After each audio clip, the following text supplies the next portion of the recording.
Wow! Anak, di ako makapaniwalang may pinapatayo na tayong bahay. Nay, deserve natin to. Ang tagal niyo din to pinaghirapan. Ma'am, saan ko po ilalagay itong mga semento? Doon na lang sa gilid, kuya. Sige po, ma'am. Excited na ako matapos tong bahay natin, anak. Saan dito? Hoy, huwag ka pupunta dyan! Grabe nangyari sa Kawawa kanya. naman siya. Ba't ang daming tao? Engineer, anong meron? Ma'am, yung isa sa mga trabahador namin, na kuryente tapos natabunan ng semento. Ayun, namatay. Ha? Paano nangyari yun? May nag-utos ata sa kanya na ilagay yung semento sa gilid. Madami live wire dun eh. Ay. Ang problema, ma'am, kung tatanggalin pa namin yung katawan niya sa ilalim ng semento, baka hindi agad matapos tong bahay niyo. Hindi pwedeng hindi matapos agad tong bahay na to. Di bale, babayaran ko na lang yung pamilya nung namatay. Nay, sigurado ka ba? Sige po, ma'am. Sige na, ituloy niyo na yan. Congrats po, ma'am. Natapos din yung bahay niyo. Ang ganda, di ba? Wow, ang ganda. Maraming salamat, engineer. Una na po ako, ma'am. Anak, tara, pasok na tayo. Wow, ang ganda ng loob. Nay, hindi talaga ako mapakali na may bangkay dito sa ilalim ng bahay natin. Huwag kang okay, anak. Kasalanan niya naman kung bakit siya namatay eh. Ay, matutulog na lang ako sa bago kong bahay. Wow, ang ganda ng kwarto ko. Ano yun? Kasalanan mo kung bakit ako namatay. Nay! Kuya, sundan mo yan. Sige po, ma'am. Sinasabi ko na nga ba may tinatago ka sa akin. Ayan, kuya, huminto ka dito. Magloloko ka na nga lang sa matanda pa. Hoy, bayad mo! Humanda ka talaga sa akin.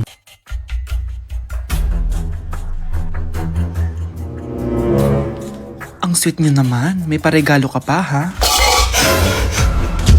Ano yun? Scarlett? Anong ginagawa mo dito? Manloloko ka! Pinagpalit mo ko dito sa matandang pangit na to? May paregalo ka pa, ha? Sa akin nga, wala kang binibigyan na regalo eh. Scarlett, magpapaliwanag ako. Manahimik ka. At ikaw naman, matandang pangit, sayong-sayo na tong boyfriend ko. Magsama kayong dalawa. Aba, walang respeto tong girlfriend mo Ano pinagsasabi mo, Scarlett? Nanay ko to. Excuse mo lang yan. Mukha kang nagtatago ka kanina eh. Nagtatago ako kasi isusurprise namin yung tatay ko. Ganito babae ba yung gusto mo, anak? Yung walang modo? Nay, pagpasensyahan niyo na siya. Tita, sorry po. Anong sorry? Matandang pangit ako, di ba? Lumayas ka dito, babae ka. Sorry na, tita. Ayaw mo lumayas, ha? Brownie! Good boy! Tumakbo ka na! Nay! Impostor? Bakit nandito ka, ha? Walang iya ka? Bakit mo ako ginagaya, ha? Baka nakakalimutan mo. Nanay mo ang sumira ng mukha ko. Ha? Wow! Hoy, Sofia! Tandaan mo! Katulong ka dito, di ba? Huwag kang paupo-upo lang dyan. Ma'am, kakatapos ko lang po maglinis. Nagpapahinga lang po ako. Talaga sumasagot ka pa sa amo mo, ha? Nay, ang dumi pa dito, oh. Hindi niya ginagawa ng maayos yung trabaho niya. Walang iya ka? Madumi pa pala dito? At nakuha mo pang magpahinga dyan? Paano nangyari yun? Ma'am, nilinis ko na po yan. Maniwala po kayo. Eto. Yung mukha ko! Ang sakit! Ayan, pati mukha mo, dudumi na. Umalis ka na dito! Tatanggalin na natin ha. Buti na lang talaga mabilis kang gumaling. Ayan, kuhang-kuha yung mukha ng pinapagaya mo. Dok, kamukha ko nga siya. Pinag-ipunan ko talaga to. Nagtataka lang ako. Yung ibang tao, mga artista yung pinapagaya ang mukha. Yung sa'yo parang normal na tao lang yung pinagaya mo. Dok, may kailangan lang akong gawin. Kung ano man yan, mag-ingat ka ha. Ano? Ikaw si Sofia? Napakawalang ya mo din no? Niloko mo pa kami! Mas walang ya kayo, mga hayop! Nay, baka gusto niya ulit mabuhusan ng asido sa mukha. Asido? Gusto mo lang round 2? Eto, round 2. Sige, ibuhos mo. Naka-live ako, Ipakita nyo kung sino talaga kayo. Ano? Alisin mo yan. Ano? Takot na kayo, no? Tignan ko na lang kung hindi kayo masisira sa mga tao. Hindi kami pwede masira.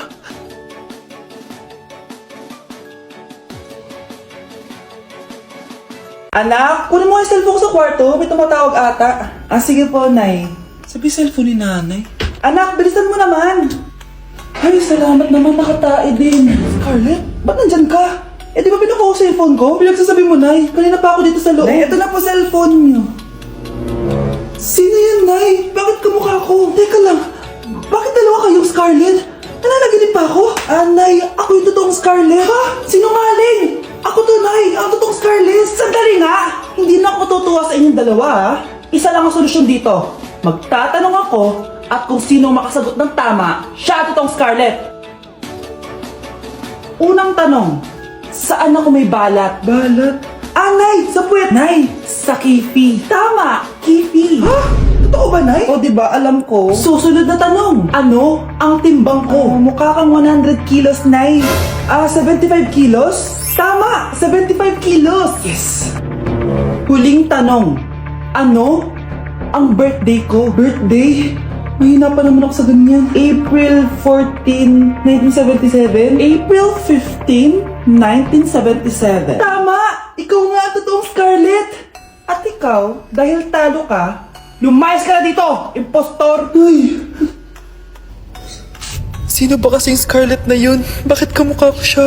Anak, kilalang kilala mo talaga ako, no? Siyempre naman, Nay. Anak mo ko eh. Worth it lahat ng pagpaparetoke ko dahil sinira mo ang mukha ko noon.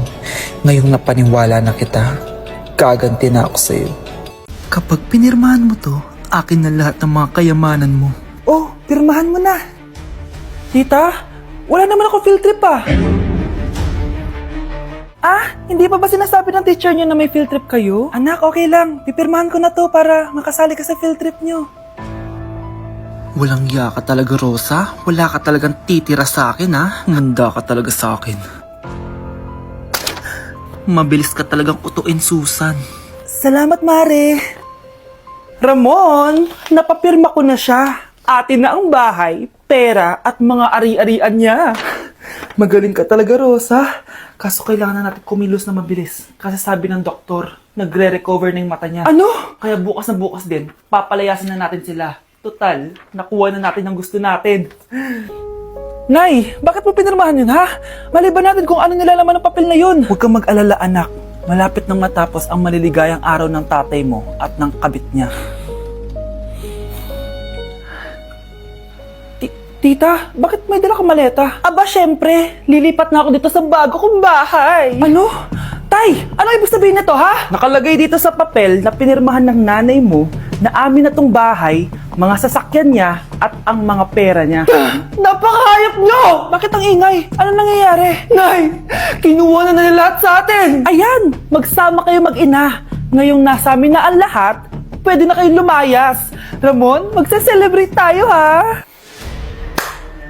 Ang galing niyo din, no? Ha?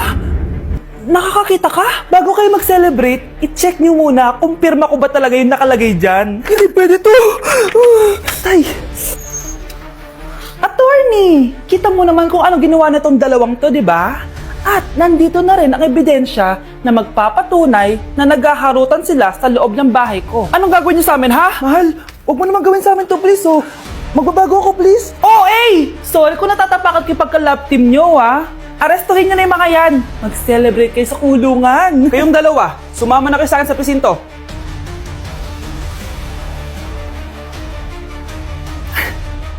Ikinalulungkot ko pero hindi na siya makakita. Masyado nang malala ang damage sa mata niya. Mahal, hindi tayo susuko, ha? Gagaling ka. Mahal, huwag ka na magpa-stress. Ginawa naman natin lahat, diba? Mahal, magpahinga ka muna dito, ha? Maluto lang ako ng pagkain. Hi, Ramon. Rosa, bakit nandito ka? Balita ako, wala nang pag-asang makakita yung asawa mo. Ibig sabihin, magagawa na natin lahat ng gusto natin. Shhh! Huwag kang maingay. Masisira plano natin. Sinasabi ko na nga ba, may pinaplano kayo ni Rosa. Mahal, kain ka na nito paborito mo. At talagang hinahayaan mo lang dito si Rosa, ha?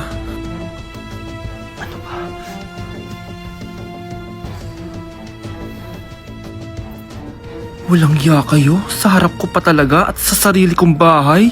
Tay, nabalitaan ko yung nangyari kay nanay. Ipagdasal na lang natin na gumaling pa rin siya, anak. May CCTV dito sa bahay. Kailangan kong makuha yung mga files na yun. Nay? Nay?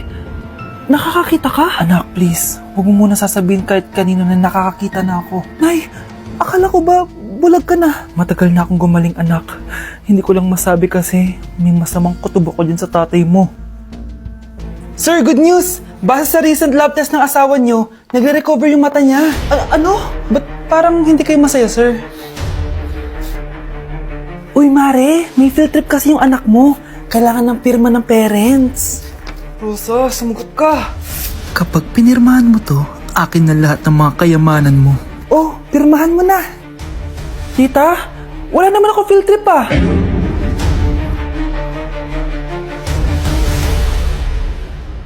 Nay, maniligaw ko nga pala. Hi tita, ako nga pala si Enzo, ang soon-to-be jowa ni Scarlett. Enzo? Anak, di ba yan yung anak ng mayor? Ah, opo, Nay. Galing mo talaga pumili, anak. Mukhang magkakapera ako ah. A few moments later. O sige, pumapayag na ako na maging jowa mo tong anak ko. Yes! Pangako tita, hindi ko papaiyakin si Scarlett. Pwede mo na akong i-kiss. Pops! May bayad ang kiss sa anak ko, ha? Nay, ano na naman yan? Aba, syempre, ang mahal ng diaper at gatas mo ng bata, tapos libre lang. Eh, ano naman? Tita, magkano po ba? Magkano? Eto price list. Holding hands, 200 pesos. Hug, 300 pesos. Kiss sa kamay, 500 pesos. Kiss sa noo, 700 pesos. Kiss sa lips, 1,000 pesos. At kung makikipag-date kayo sa isa't isa, 3,000 pesos at dapat sagot mo yung bill, ha? 3 hours lang yon. Kung mag-extend ka, pwede naman magbayad ng additional. At bawal tumawad. Pili ka na lang. Ngayong mahal naman, Diyos ko. Eh ano naman, business is business. Kailangan ko ma-ROI mga nagastos ko sa'yo. O ito po tita, cheque. Unlimited kiss na yan, na. Cheque? Kahit gumawa pa kayo ng 10 anak. 1 million ba to? Ano to? Idedemanda mo ako? Ano ba ginawa ko sa'yo? Oo, ipapademanda kita. Gagawin mo pa akong business mo, ha? Wala ka namang business permit. Tsaka ang mahal naman ng mga presyo mo. Eh di naman gano'ng kaganda tong anak mo. Teka lang, joke lang yun eh. Mahilig talaga ako maganon. Isusumbong ko kayo sa tatay ko, Mayor. See you sa kulungan. Kukulong na naman ako.